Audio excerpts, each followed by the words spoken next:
mandatory and restrain from removing the genuine benefits from this.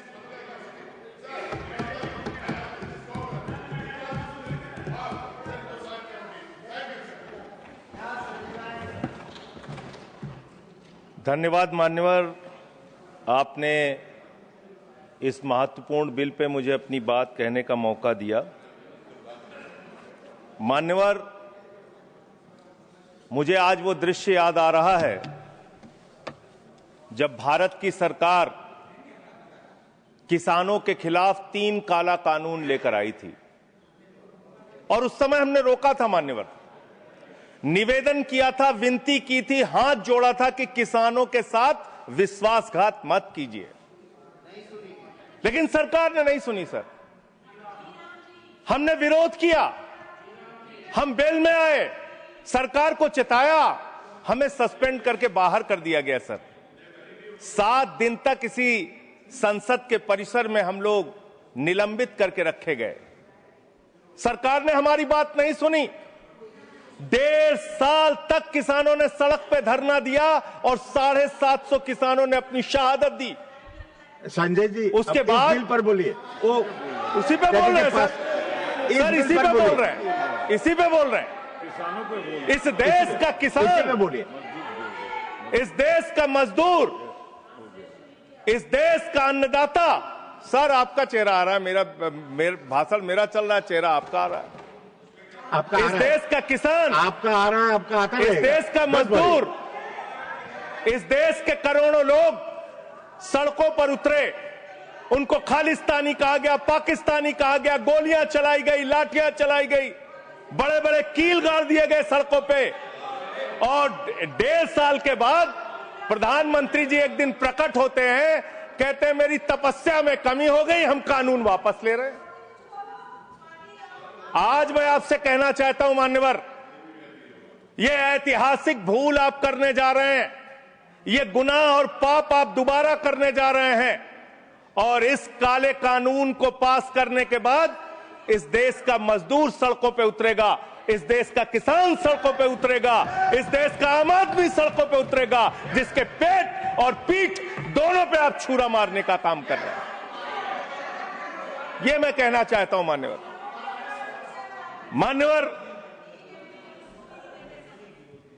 मान्यवर, यह bill किस मंशा और उद्देश्य के तहत लाया गया है? इस बिल को आपने कह दिया जी राम जी बिल है, जी राम जी बिल है। भगवान श्री राम का नाम लेके कितना गुनाह आप अपना छिपाना चाहते हैं, कितना गुनाह छिपाना चाहते हैं? राष्ट्रपिता महात्मा गांधी से आपको क्या समस्या है मान्यवर? अरे वो राष्ट्रपिता महात्मा गांधी इतने महान है, इतने महान है, इतने महान है कि दुनिया के 80 देशों में उनकी प्रतिमा लगी हुई है मान्यवर, 80 देशों में। और जब G20 का सम्मेलन हुआ, दुनिया के तमाम राष्ट्राध्यक्ष आए, दुनिया के तमाम प्रधानमंत्री और राष्ट्रपति आए, तो भारत के प्रधानमंत्री को मजबूर होकर उसी राजघाट पर महात्मा गांधी के सामने सर झुकाना पड़ा। वो गोलवरकर की समाधि पे नहीं गए, गांधी की समाधि पे गए। वो गोडसे की समाधि पे नहीं गए, गांधी की समाधि पे गए।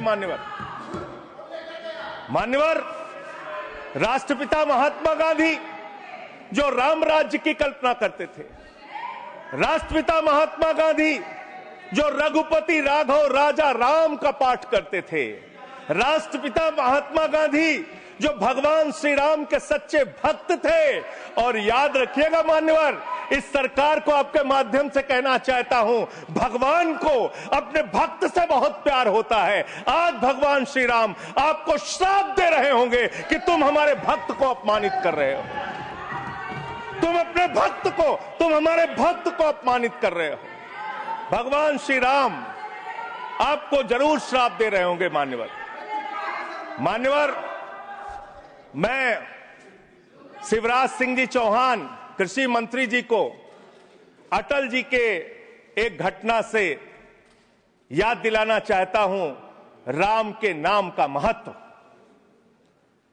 एक उनके प्रतिद्वंदी ने बयान दिया मान्यवर, राजनीतिक प्रतिद्वंदी ने, उस प्रतिद्वंदी ने कहा, अगर अटल जी को पूजा करनी है तो मेरी पूजा क्यों नहीं करते?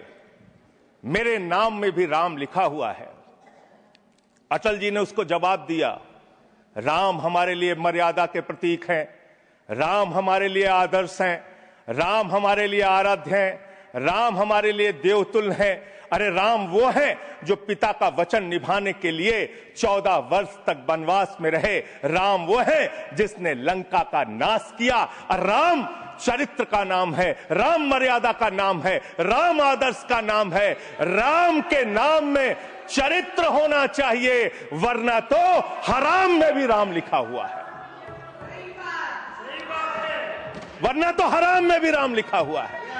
इसलिए राम का नाम लगा लेने मात्र से आपके गुनाह नहीं छिप जाएंगे।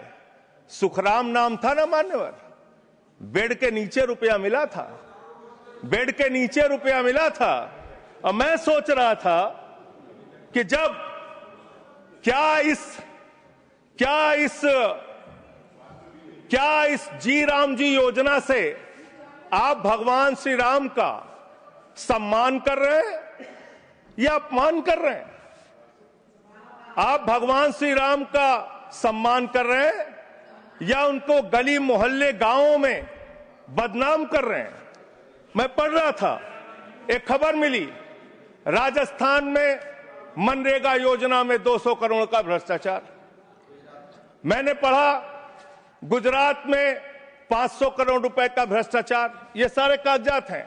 मैंने पढ़ा उत्तर प्रदेश में मनरेगा योजना में मजदूरों के नाम पे हजारों करोड़ का भ्रष्टाचार।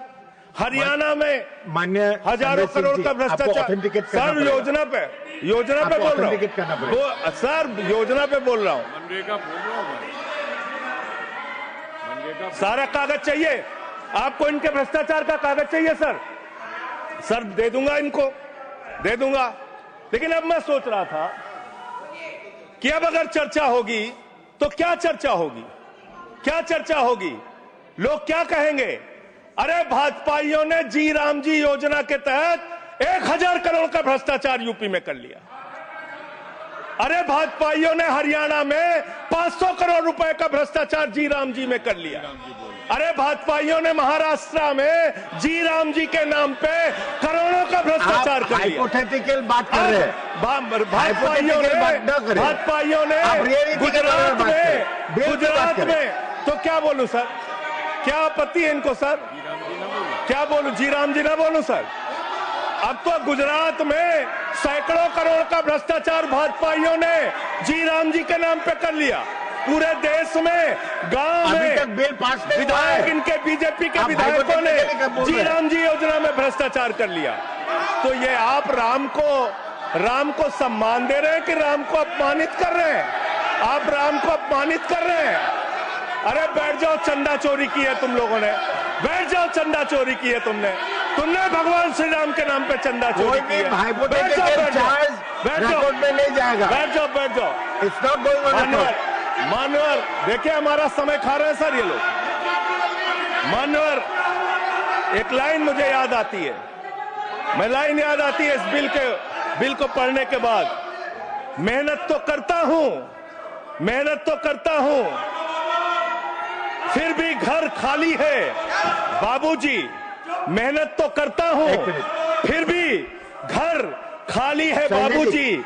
मिट्टी के कुछ दीपक ले लो, दिवाली है बाबूजी। मिट्टी के कुछ दीपक ले लो, दिवाली है बाबूजी। गरीब का रोल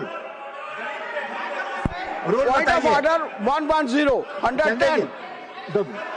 एक मिनट, 110 ऑर्डर सुन लेते हैं।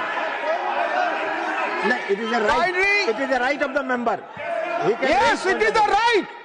You are bringing everybody who is coming on the bail and he's asking all the things. No.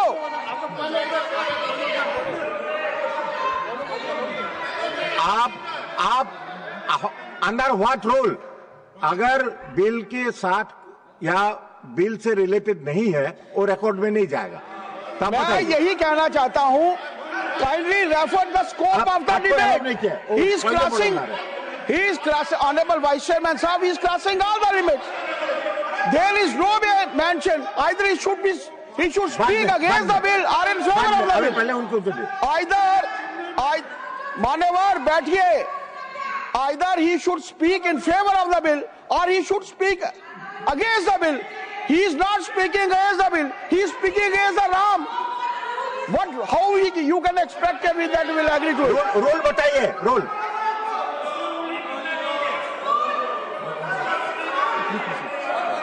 ठीक है, संजय जी कर देते हैं बोलने. Sir LOP wants to speak. जब आपने उनको अलाउ किया, एलओपी को करिए. आपका समय कम है, उनको अलाउ. आपका समय से जाएगा है? आपका समय जो से सर उनका हमारे में से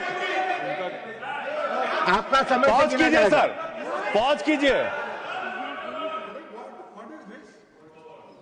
You asked me to stand. अभी नहीं, पॉइंट ऑफ ऑर्डर मैंने सुन लिया है. देखिए, मैंने सुन लिया. नो हाँ, वो देखिए, जो हाइपोथेटिकल बात है वो रिकॉर्ड में नहीं जाएगा. मैंने ऑलरेडी रूलिंग दे चुका है. बताइए. डिप्टी चेयरमैन साहब, आप बड़े सीनियर लीडर है और आप ये सब प्रोसीजर तो आपको मालूम है, फिर बताने की जरूरत नहीं है.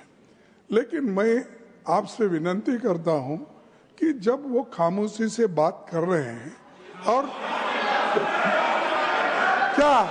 क्या मार रहे हैं क्या? देखिए, वो खामोशी से बात कर रहे हैं. सुनिए. आपको अगर जचता नहीं, अगर आपको ये पसंद नहीं है तो आप उसका उत्तर बाद में दीजिए.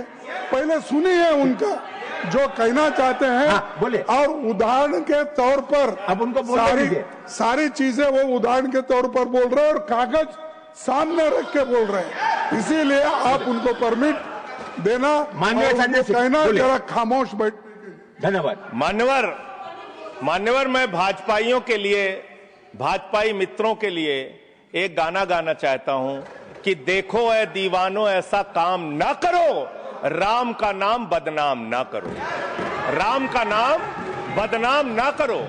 इस जी राम जी योजना के नाम पे पूरे देश में आप लोगों का जो भ्रष्टाचार है, हम नहीं चाहते कि वो हमारे आराध्य भगवान श्री राम के साथ जुड़े. आप वो भ्रष्टाचार, वो चोरी, वो सारे कुछ लूटखोरी वो जोड़ना चाहते, कमीशन खोरी राम जी के नाम से जोड़ना चाहते हैं. लेकिन मैं क्या करूं मान्यवर, मैं तो कह रहा हूं, आप फिर आ गए मान्यवर. हम लोगों को तो मान्यवर हम तो कह रहे हैं देखो ऐ दीवानों ऐसा काम ना करो, राम का नाम बदनाम ना करो. लेकिन हमारे भाजपाई मित्र कह रहे हैं राम राम जपना पराया माल अपना. राम राम जपना पराया माल अपना. इनका ध्यान लूटखोरी और भ्रष्टाचार में लगा हुआ है. इस कानून में क्या लिखा हुआ मान्यवर? इस कानून में लिखा हुआ है मान्यवर, इसमें लिखा हुआ है कि 40% हिस्सा राज्य सरकारें देंगी, 60% हिस्सा केंद्र सरकार देगी. पहले 90% हिस्सा केंद्र सरकार देती थी, 10% हिस्सा राज्य सरकारें देती थी. आज तो ज्यादातर राज्य सरकारें आपकी नीतियों की बदौलत, आप जीएसटी का पैसा खाते हैं, राज्यों के टैक्स का पैसा खाते हैं. आपने राज्यों को खोखला कर दिया, आपने राज्यों को कर्ज में डुबा दिया. अब आप कह रहे हैं राज्य सरकारें इसमें पैसा लगाएंगी. यानी आप इस योजना को मारना चाहते हैं, आप इस देश के मजदूरों का हक मारना चाहते हैं, इस योजना को पूरी तरीके से खत्म और समाप्त करना चाहते हैं. इस मंशा से आप इस योजना को लेके आए हैं. क्योंकि राज्यों के ऊपर आज जो कर्जा है वो मैं पढ़ के आपके सामने सुनाना चाहता हूं. तमिलनाडु 8,34,000 करोड़ रुपए, उत्तर प्रदेश 7,69,000 करोड़ रुपए, महाराष्ट्र 7,22,000 करोड़ रुपए, पश्चिम बंगाल 6,58,000 करोड़ रुपए, कर्नाटक 5,57,000 करोड़ रुपए, राजस्थान 5,62,000 करोड़ रुपए, आंध्र प्रदेश 4,85,000 करोड़ रुपए, गुजरात 4,67,000 करोड़ रुपए, केरल 4,29,000 करोड़ रुपए, मध्य प्रदेश 4,18,000 करोड़ रुपए, तेलंगाना 3,89,000 करोड़ रुपए, बिहार 3,19,000 करोड़ रुपए. ये कर्जे में डूबे हुए राज्यों से आप ये कह रहे हैं कि 40% पैसा लगाओ, यानी कि सर आप ये हम बोल रहे हैं, कौन बोल रहा है सर? ये क्या हो रहा है? मैं आपसे पूछना चाहता हूं, राज्य जो कर्जे में डूबे हुए हैं, जो आप बोल रहे हैं वही रिकॉर्ड में जा रहा है। मान्यवर, मैं ये कहना चाहता हूं कि जो राज्य पहले से ही लाखों लाख करोड़ रुपए के कर्जे में डूबे हुए हैं, आप उनसे कह रहे हैं 40% पैसा आपको लगाना होगा। आप इस योजना में कह रहे हैं कि आप एरिया तय करेंगे, एरिया आप निर्धारित करेंगे कहां पे ये आपकी स्कीम लागू होगी या नहीं लागू होगी, इसको आप तय करेंगे। ये कितने 125 दिन की आप बात कर रहे हैं मान्यवर? आंकड़ा उठाकर देख लीजिए, मंत्री जी यहां पर मौजूद हैं।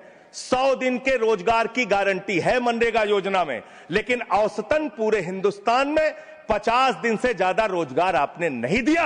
आपने मजदूरों के साथ धोखा करने का काम किया। और आंकड़े ये बताते हैं कि आपका जो बजट का निर्धारण होता है 12 करोड़ लोगों के लिए 267 रुपए के हिसाब से अगर आप मजदूरी निर्धारित करते हैं तो करीब करीब 3,13,000 करोड़ रुपए बनती है। आप उसके लिए 86,000 करोड़ रुपए का बजट रख रहे हैं। यानी कि मंशा आपकी शुरू से स्वयं यही है कि आप इस योजना के तहत लोगों को काम नहीं देना चाहते हैं, मजदूरी नहीं देना चाहते हैं। लेकिन मजदूरों के हक में मजदूरों की आवाज उठाने वाले लोग देश भर में संगठित हो रहे हैं। ये आप दूसरा अपराध करने जा रहे हैं। मैं आपको कहना चाहता हूं, आपके माध्यम से इस सरकार को चेतावनी देना चाहता हूं। कौन सी हक की लड़ाई लड़ रहे हैं महराज मलिक?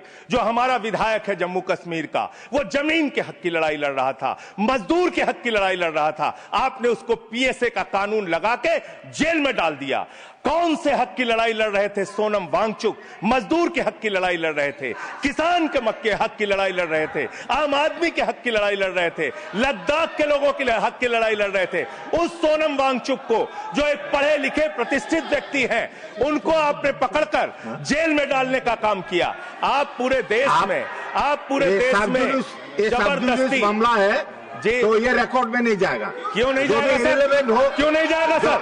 मजदूर के लिए लड़ने वाले क्यों नहीं जाएगा? मैटर जो है क्यों नहीं जाएंगे? वो रिकॉर्ड में नहीं जाएगा। आगे बोले सर, आगे बोले सर। मैं इस अवसर पर पंडित राम नरेश त्रिपाठी जो हमारे सुल्तानपुर के हैं, उनकी एक कविता पढ़ना चाहूंगा। ना मंदिर में, ना मस्जिद में, ना गिरजे के आसपास में, ना पर्वत पर, ना नदियों में, ना घर बैठे, ना प्रयास में, ना कुंजों में, ना उपवन में, शांति भवन या सुख निवास में, ना गाने में, ना बाने में, ना आशा में, ना ही हास में, ना छंदों में, ना प्रबंध में, ना अलंकार, ना अनुप्रास में, खोज ले कोई राम मिलेगा दीन जनों की भूख प्यास में। खोज ले कोई राम मिलेगा दीन जनों की भूख प्यास में।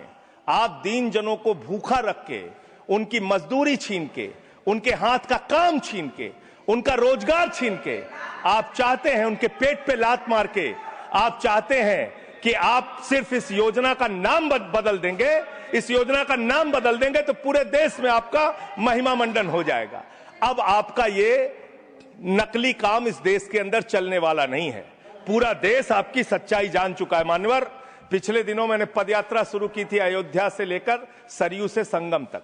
अयोध्या में किसान आए हमारे पास, बहुत सारे किसानों ने आकर कहा किस तरीके से अयोध्या के अंदर किसानों की जमीनों का कब्जा किया जा रहा है प्रशासन के द्वारा, भारतीय जनता पार्टी की सरकार के द्वारा। वहां पर किसानों के ऊपर लाठियां चला के, गोलियां चला के, बुलडोज करके उनकी जमीनें औने पौने दामों में ली जा रही है मान्यवर। औने पौने दामों में उनकी जमीनें ली जा रही हैं। और वो जमीनें मान्यवर वो जमीनें जो ली जा रही हैं किसानों से, वो जमीनें बड़े बड़े बिल्डर को बेची जा रही हैं, किसानों से 5 लाख रुपए बिस्वा जमीन ली गई अयोध्या में। अरे सुनो ध्यान से, किसानों से 5 लाख रुपए बिस्वा अयोध्या में जमीन ली गई और लोढ़ा ब्रदर्स ने उसी जमीन को प्लाटिंग करके 1 करोड़ 80 लाख रुपए में बेचा। आप धंधा कर रहे हैं प्रभु श्री राम के नाम पे, आप धंधा कर रहे हैं, अयोध्या के लोगों को लूटने का काम कर रहे हैं, अयोध्या के किसानों को लूटने का काम कर रहे हैं। इसीलिए अयोध्या के लोगों ने आपको हराया, इसीलिए अयोध्या के लोगों ने आपको हराया। और यही आपका चरित्र रहेगा तो पूरे देश में जनता आपको जवाब देगी, जनता आपको हराने का काम करेगी। ये मजदूरों का हक मारने का काम जो आप कर रहे हैं, इसको बंद कीजिए। मानवर, मैं अंतिम बात कहना चाहता हूं, अंतिम बात मैं कहना चाहता हूं। मानवर बोले, जब ये मनरेगा योजना लाई गई, तो इस बिल को अस्थाई समिति में भेजा गया था। आज जब आप नई योजना लेकर आ रहे हैं, इसको अस्थाई समिति में आपने क्यों नहीं भेजा? क्या आप छिपाना चाहते हैं? क्या आपकी मंशा है? ये आप बताइए। और अंत में इन्हीं लाइनों के साथ कि हम मेहनत कश इस दुनिया से जब अपना हिस्सा मांगेंगे, एक बाग नहीं, एक खेत नहीं, हम सारी दुनिया मांगेंगे, हम सारी दुनिया मांगेंगे। इस देश का मजदूर आपके खिलाफ खड़ा होगा, अपनी आवाज को बुलंद करेगा। इंकलाब जिंदाबाद, इंकलाब जिंदाबाद, वंदे मातरम, वंदे मातरम, जय श्री राम, जय श्री राम, जय श्री राम। कोई श्री राम का नाम नहीं लिया। श्रीमान एस निरंजन रेड्डी।